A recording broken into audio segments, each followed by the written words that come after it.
Pessoal, então bem-vindo à sexta aula sobre a literatura.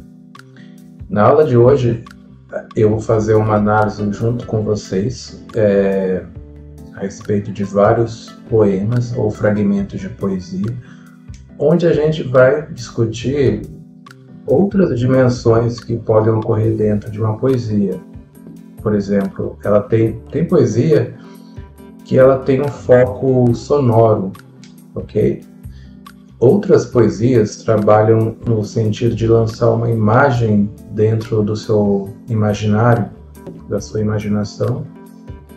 E tem poesia em que ela tenta tirar a gente da nossa zona de conforto, de criar um impacto sobre aquilo que seria comum, mas ele coloca a gente em um ponto de vista radicalmente novo. Então hoje a gente vai trabalhar com essa parte da poesia. Então serão vários trechos que a gente vai ler com calma, ok? Pessoal, assista às aulas anteriores, tá? Que faz parte dessa coleção de aulas, né?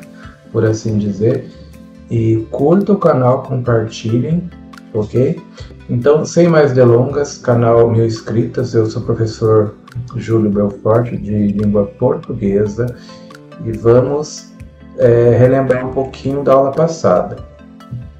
Então, na aula passada, né, além das dimensões que a gente trabalhou, a gente viu que você pode ver desde uma poesia dimensões de uma configuração clássica ou moderna, o tipo de rima que a poesia tem, o gênero lírico, heróico, por exemplo. Então o texto pode estar carregado de significados. Alguns são construídos de modo que se predomina dimensões sonoras, como eu tinha dito. Tá? Então hoje a gente vai entrar nessa teoria, por assim dizer. Okay? Então, bem-vindo à sexta aula sobre a literatura, ok?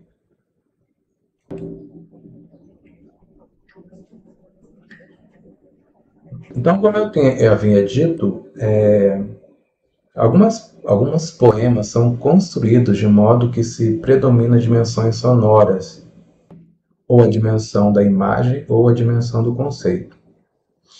Por exemplo, se eu lançar uma palavra ou uma imagem visual no imaginário do leitor através de um texto, ok? A gente está falando de fonotopia.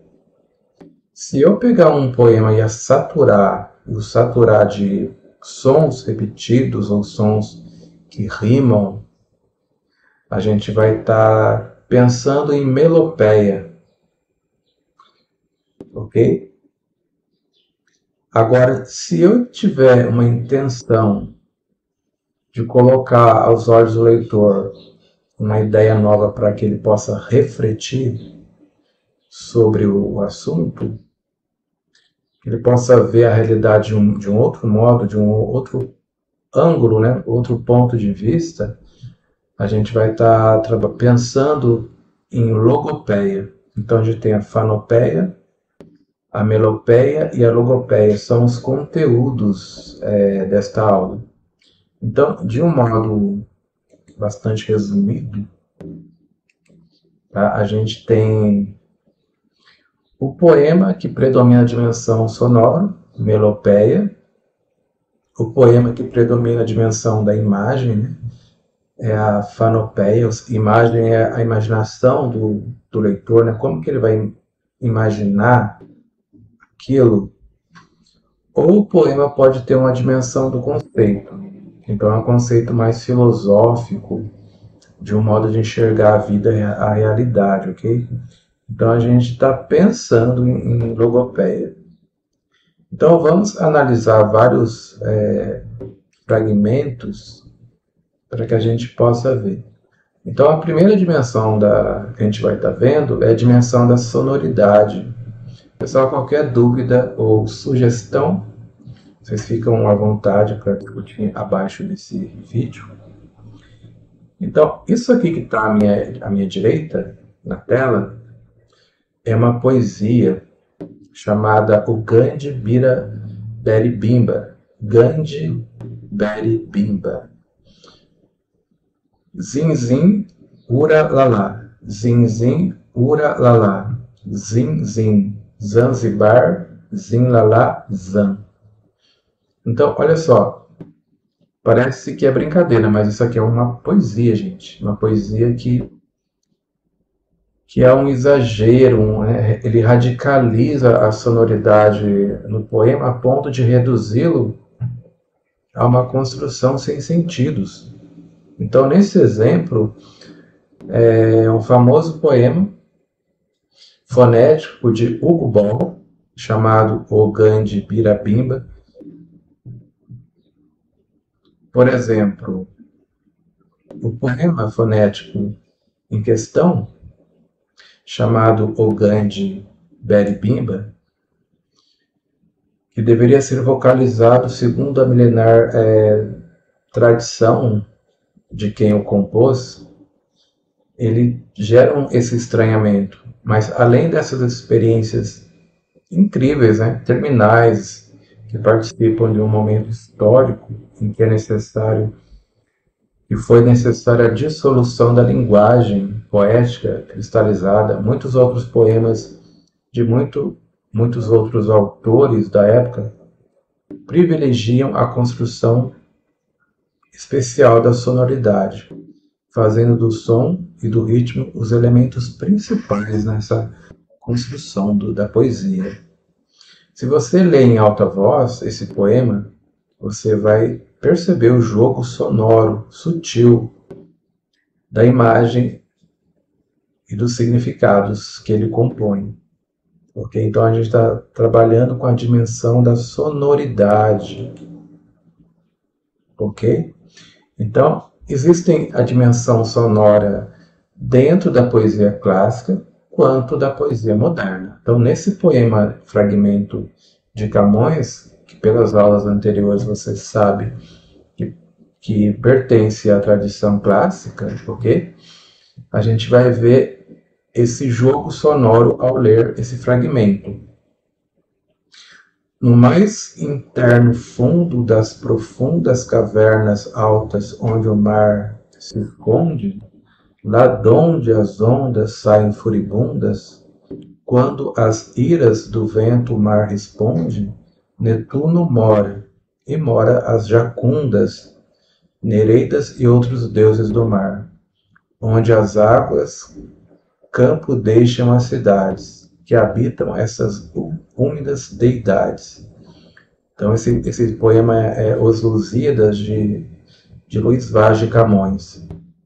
Note a presença de aliterações e assonâncias. A aliteração, repetição de som consonantal. E a assonância é a repetição de vocálicos, de vogais e rimas internas, agigantando e tornando mágica a descrição das moradas das Nereidas. As Nereidas, que são as filhas de Nereu, deus do mar, de acordo com a mitologia clássica. E note também que a presença desses seres mitológicos na antiguidade foi e é um dos elementos da epopeia utilizada por Camões em seu poema épico. Mas, então, está grifado aqui no texto, esse undo, essas formações aqui que geram essa construção sonora que você vai repetir em voz alta, você vai sentir, tá? Quase uma ondulação nessa poesia. Continuando ainda dentro da dimensão da sonoridade, mas dessa vez na poesia moderna, se você tiver dúvida em distinguir da poesia clássica da moderna, assista às aulas anteriores que você vai conseguir ter uma visão geral daquilo. mas de cara você sabe que a poesia moderna ela tem um formato diferente, um formato mais solto, ok? Ela trata das coisas do dia a dia, por exemplo, ok? Então a gente tem a poesia A Onda, de Manuel Bandeira, essa poesia é bem famosa. Note que se você olhar o nome, né, A Onda, e ver o formato do texto, já parece uma onda. Então isso já é modernidade, né? Ok? Então vamos lê-lo, né? Aliás, a onda. A onda anda. Aonde anda a onda? A onda ainda onda, ainda anda. Aonde? Aonde? A onda, a onda. Então, parece uma brincadeira também, mas é uma poesia moderna em que a dimensão que ela transmite, ainda que ela possa transmitir outras dimensões, o que predomina é a sonoridade dessa poesia concreta. A gente vai ver mais pra frente, tá bom, gente? O que significa uma poesia concreta. Mas, por hora, é isso aí. Agora, outro trecho, né, de outra poesia de Cruz e Souza, chamado Broquéis, Violões que Choram, o nome da poesia, é um fragmento.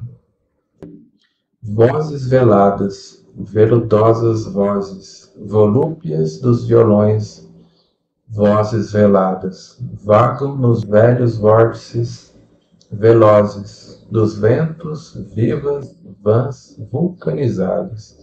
Olha só como ele trabalha essas consoantes, V, de modo que ele se repete tanto dentro de pouco espaço de texto e parece uma canção, né?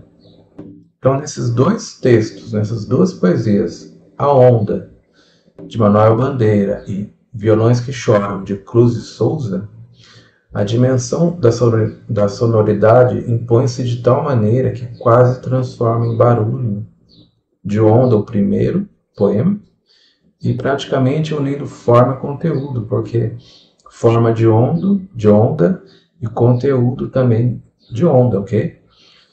Também do ponto de vista gráfico, como podemos notar nessa forma ondulada. Enquanto o segundo adquire uma cadência de orações fundamentalmente conseguidas pela aliteração do fonema V. Pelo que já estudamos em relação à tradição clássica e à modernidade, quais desses dois poemas lhe parece mais moderno? Então eu vou deixar para você pensar nesses poemas, ambos modernos, mas qual deles parece mais moderno e por quê? Ok? Agora a dimensão da imagem. Para a gente introduzir a dimensão da imagem, eu vou comentar uma coisa com vocês. Na nossa vida, a gente usa palavras que deveria não ter um sentido tão claro, por exemplo, pé da mesa, mas a gente nem pensa mais porque se tornou uma coisa tão comum, cabeça de alfinete. Mas nós sabemos que alfinete não tem cabeça e nem a mesa tem pé, tem perna, né? Por exemplo. Então, essas imagens que a gente usa no cotidiano, elas são carregadas de significados que já perderam o sentido. Tá? São clichês, são chavões, que pelo uso ele não causa mais espanto. Até que um poeta ele usa desse mesmo sentido para lançar uma imagem dentro de um texto que faz a gente perder a noção, assim, puxa, que choque. Por exemplo, amanheço como um bairro. Né? Você tem um choque. Como assim ele amanhece como um bairro? Ou anoiteço como um bairro. Como assim ele anoitece como um bairro? Ok? Então, são comparações que geram esse choque. Então, se eu falar pé da mesa, você não vai sentir nenhum choque, além de ser uma palavra que, do ponto de vista semântico, é totalmente fora da realidade. E tem outros tipos de usos mais sutis, mais educados, por exemplo. Você é a flor do meu jardim, tá? Então é um uso comparativo, né? Em que a pessoa é comparada a uma flor. Até aí tudo bem, você é o ar que eu respiro, tá? São comparações, né, que a gente não tem mais aquele espanto. Então, existe uma lista de chavões que são intermináveis, que a gente usa todo dia, mas não causa estranhamento. Mas, de repente, alguém vai falar uma coisa que vai gerar esse espanto, ainda que a estrutura seja a mesma. Tá vendo? Isso que eu quero que vocês entendam, a estrutura é a mesma, tá? Do pensamento. Por exemplo, nesse fragmento de Mayakovsky, que eu vou ler agora, são dois, aliás, são dois poemas diferentes do mesmo autor. Afora o teu olhar, nenhuma lâmina me atrai com o seu brilho. Afora o teu olhar, nenhuma lâmina me atrai com o seu brilho. Puxa, gera um estranhamento, né? Como assim? Tem que pensar bem, né? Teu corpo eu quero acariciar e amar, como um soldado ferido pela guerra, inútil, sozinho, acaricia sua única perna. Olha só, ele compara a amada a única perna de um soldado que está ferido, está sozinho, está em guerra. Então, esse estranhamento de comparar coisas que chocam a gente. Então, essa é a dimensão da imagem, ok?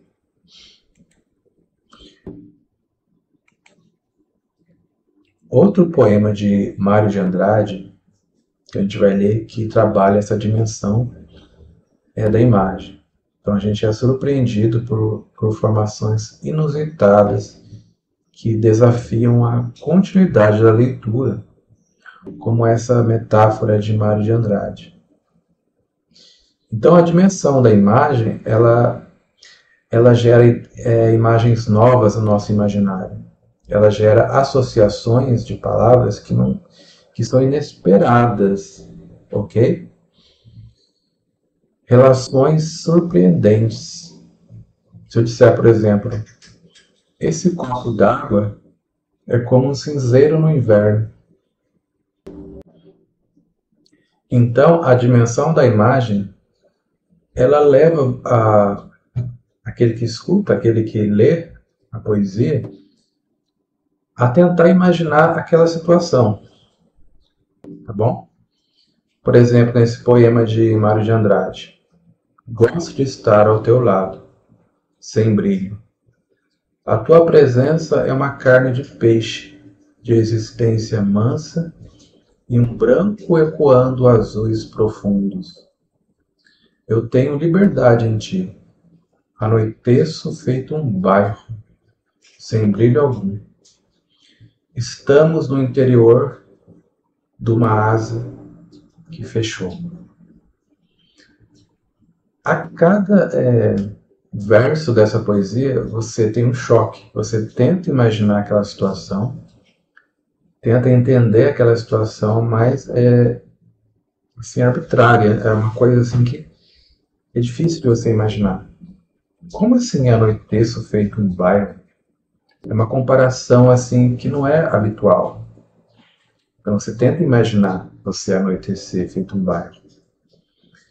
Nós estamos no interior de uma asa que se fechou. Então você tem que imaginar aquilo. Então trabalha o imaginário da gente, né, ok? Essa é a ideia da dimensão da imagem, ou seja, são imagens novas, são associações inesperadas, são relações surpreendentes que rompem a inércia das coisas. Revitalizam o imaginário, despertam as emoções, levam a sentir, levam a pensar, levam a viver, levam a criar. Ele parece um pouco com a dimensão do conceito. A diferença é que a dimensão conceitual é uma dimensão mais existencial, mais filosófica, que será a nossa próxima análise, ok? Então vamos a ela.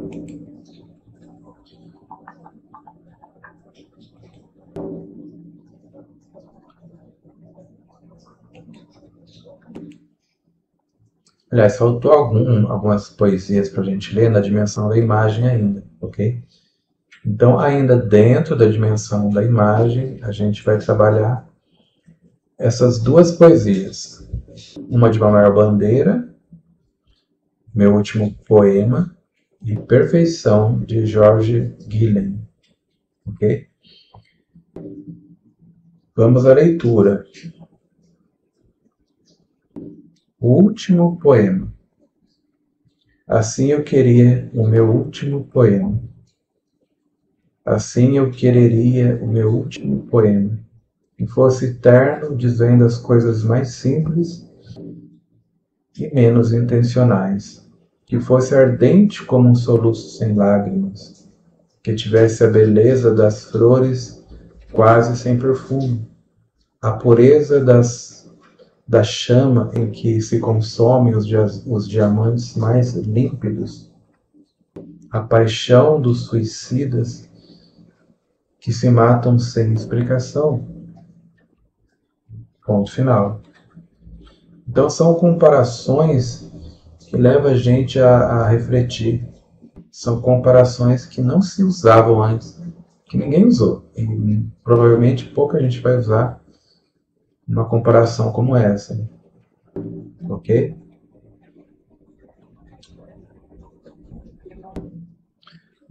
Vamos à segunda leitura. Perfeição. Resta curvo o firmamento, compacto azul sobre o dia, curvatura do esplendor, meio-dia. Tudo é cúpula, repousa central, sem querer. A rosa. Há um sol em zênite, sujeita e tanto se dá ao presente, que o pé caminhante sente a integridade do planeta. Uma bela poesia em que predomina essa dimensão da imagem. Então, a metáfora é o principal instrumento da poesia. Ou a comparação implícita. São associações inesperadas. Então, essa dimensão da imagem, ela tem essa capacidade de reunir coisas surpreendentemente diferentes. Acariciar um corpo como um soldado ferido acaricia sua única perna. Como a pessoa imaginou isso, né? Uma associação nova. O teu olhar como um brilho de uma lâmina. A tua presença é uma carne de peixe. Então, esses dois poetas, ambos modernos, né? São criadores belas, estranhas e novas metáforas da poesia do século XX. Por vezes, a poesia está centrada em uma única imagem, que irradia todo o texto, como o poema de Guilhem, que trabalha sobre essa coisa do céu, né, do meio-dia, esta curva, o firmamento, então faz a gente imaginar o céu azul ao meio-dia e você em pé debaixo desse sol, imaginando, né? Outras vezes, o poema se organiza de várias sucessões de imagem, como é o poema de Manuel Bandeira. que é esse meu último poema.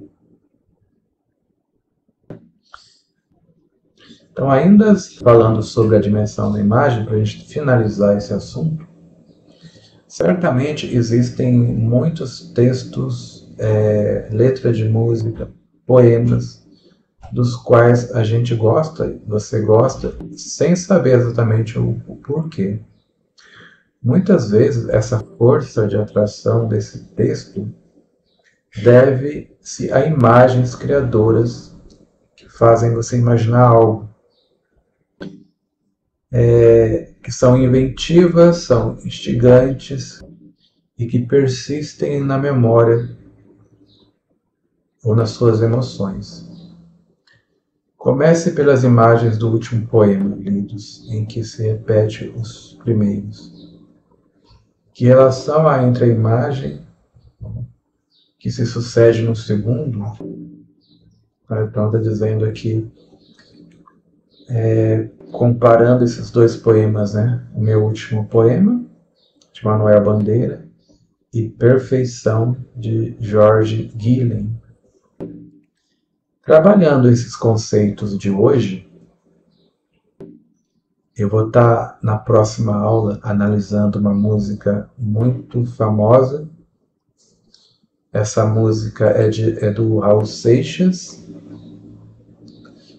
chamado Gita. Okay? Então vai ser uma análise profunda dessa música, pelo menos no que diz respeito a essas três imagens em que a gente está trabalhando nesta aula, ok? Dimensão do conceito. Então vamos ler duas dimensões do conceito. Então a gente vai estar lendo agora esses dois trechos, tá? De poesia, um de Bertold Brecht e outro de Issa, livro de Haikais, tá bom? Através da fresta no papel da janela, a Via Láctea. Tá? Então, a dimensão do conceito. Por que é a dimensão do conceito? Então, vamos entender com calma. Do rio que tudo arrasta, se diz que é violento, mas ninguém diz como são violentas as margens que o imprimem. Olha só que beleza nesse texto de Bertold Brecht, em que você precisa enxergar a realidade de um outro ângulo, de um outro ponto de vista. Então, essa dimensão do conceito é a dimensão filosófica, que leva você a mudar de posição ou comparando coisas que pareciam certeiras. O haikai, ou micropoema do lado, que é de milenar tradição japonesa, irrompe um ponto de vista radicalmente novo, leva-nos a olhar uma perspectiva radicalmente nova, ou seja, enxergar a Via Láctea através da fresta de uma janela. Muitos poemas filosóficos que geram ideias novas, arquitetadas de um modo novo, questionam um mundo com tanta intensidade que nos leva a repensar a nossa existência inteira. Então, esse é o papel do conceito, aliás, a dimensão conceitual dentro da poesia, ok? Então, são poemas filosóficos que têm novas ideias, novas maneiras de enxergar as coisas, são arquitetadas de um modo novo. Essa poesia, ela questiona o mundo com tanta veemência que nos leva a refletir a nossa existência. Então, a força do questionamento racional junta-se à força mágica do poder poético, dos seus ritmos, das suas imagens, ou seja, ele se utiliza também do seu som, do seu ritmo, da sua imagem, tá? Para se unir a essa força do conceito ainda, e o poema filosófico refazem por instantes a unidade em razão entre razão, emoção e o imaginário. Sintetizam a marcha do pensamento racional com as danças das emoções e com as acrobacias da nossa imaginação. Como você percebe nesse pequeno trecho de Bertold Brecht, nossa concepção de mundo, nossa filosofia de vida vive com esse pequeno exemplo de poesia, né? Uma poesia contraditória. De um lado, é violenta em suas relações costumeiras, ou seja, um terremoto de conceito. E ao mesmo tempo é iluminada por uma nova possibilidade de ideias, valores novos e novas atitudes. Eu vou reler de novo esse poema, esse trecho de Bertolt Brecht. Do rio que tudo arrasta, se diz que é violento. Mas ninguém diz como são violentas as margens que o reprimem. Ok? Então, o papel da dimensão do conceito é tirar-nos da nossa zona de conforto, de desestabelecer aquilo que foi estabelecido, vamos dizer assim, ok? Por exemplo, outra poesia, tá? Dos anos 70, se não me engano, um pouco mais moderna. Se o mundo não vai bem aos teus olhos, use lentes, reticências, ou transforme o mundo. Olha só. E mais, ele diz, ó, ótica olho vivo, agradece a preferência. Então é um jogo de palavras que ao mesmo tempo gera humor e ao mesmo tempo nos tira da nossa zona de conforto. Conceito filosófico, ok? E para a gente terminar, a gente vai ver que, às vezes, né? Aliás, a maioria das vezes, um poema não é puro. Um poema não predomina só o som, só a dimensão da imagem ou a dimensão do conceito. Geralmente eles vão estar misturados, a gente tem que ver só qual aquele que predomina, a imagem, a dimensão, né? Por exemplo, aqui, nesses dois poemas, que já está bem estudado, bem detalhado aqui em tela, para que você possa estar conferindo, vamos ler esses dois poemas. Observe neles que a fusão entre a imagem, né? A imagem é o nosso imaginário, o conceito, o modo de filosofar, de reinterpretar a nossa realidade. Essas dimensões estão casadas, estão interpenetradas entre si. Cântica sua partindo-se. Senhor, partem tão tristes meus olhos por vós, meu bem, que nunca tão tristes vistes outros, nenhuns por ninguém. Tão tristes, tão saudosos, tão doentes da partida, tão cansados, tão chorosos da morte, mais desejosos 100.000 vezes que a vida. Partem tão tristes os tristes, tão fora de esperar bem, que nunca tão tristes vistes outros nenhuns por ninguém. Então, por exemplo, nesse verso, tão doentes da partida, então você cria um imaginário, né, para você entender isso. Agora, se você ouvir, né, como nesse trecho aqui, ó, nesses dois versos, partem tão tristes os tristes, tão fora de esperar bem, já é uma dimensão bem, bem filosófica, né? Cada pessoa que lê vai interpretar de acordo com o contexto da sua vida, da sua trajetória de vida. Ninguém entende uma poesia de um modo exatamente igual ao seu companheiro de classe, por exemplo, ok? Então vai gerar uma reflexão. Partem tão tristes os tristes, ok? E nesse poema de Camões, mais uma vez, né, o amor é fogo que arde sem se ver, Existem várias dimensões nesses três estrofes, né? Primeiras, eles contêm uma dimensão da imagem. Por que imagem? Porque diz que o amor é. Então, o amor é fogo, é ferida, é contentamento, é dor, é o não querer, é solitário. O amor é um não contentar-se. O amor é nunca cuidar em ganhar. É querer estar preso.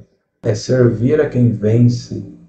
É ter lealdade. Então, quando eu falo o eu poético, né, por exemplo, ele diz que o amor é aquilo, o amor é fogo, é ferida, ele está tentando jogar uma imagem no imaginário do leitor. Por isso, essa visão de imagem.